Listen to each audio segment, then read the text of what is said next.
Hi හැමෝටම ඉතින් අද 2026 පළවෙනි මාසේ 3 වෙනිදා. ඒ කියන්නේ ජනවාරි 3 වෙනිදා මේ මාසේ පොය දිනය. ඉතින් මම අද ඩේ ව්ලොග් එකක් වෙනකොට ඔයාලට අරගෙන ආවේ මගේ බුද්ධ පූජාව පූජා කරන ව්ලොග් එකක්. ඉතින් මම මේ ලෑස්ති කරගනිපු ප්‍රණීත දානය පූජාව තමයි මේ ඔයාලට පේන්නේ. ඉතින් මම අද ලෑස්ති කරගත්තේ පළතුරු කෙසෙල් අඹ සහිත දානයක්. ඒ වගේම බුද්ධ පූජාවට කිරියෙදු අල සමග බත් ඒ වගේම පැණි සහිත ගිලන්පස එතකොට පිරිසිදු කිතුල් පැණි ඒ වගේම සුවඳ දුම් මල් බුලත් ඒ වගේම ඖෂධ ද්‍රව්‍යයක් මම හොයාගත්තේ පොඩියට. ඉතින් මට පුළුවන් විදිහට තමයි මම මේ දේවල් ලෑස්ති කරන්නේ. ඒ වගේම අපිට බුද්ධ පූජාව පූජා කරද්දී මහා විශාල ප්‍රමාණයක් මහා පරිමාණයෙන් පූජා කරන්න ඕන.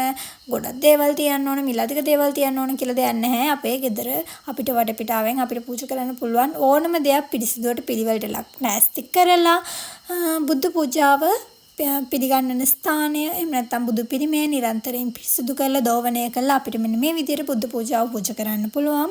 අපි හැම කෙනාටම තියෙන විදිහට අපිට අපේ ආගමික කටයුතු වල නියැලෙන්න පුළුවන්. ඉතින් මම අද පොය දිනේ මම බෞද්ධයෙක් වශයෙන් මම කරා වූ පුණ්‍ය කර්මය තමයි මේ ඔයාලට කියන්නේ. ඉතින් ආයෙත් මේ වගේ වීඩියෝ එකකින් හම්බෙමු. ගිහින් එන්නම්.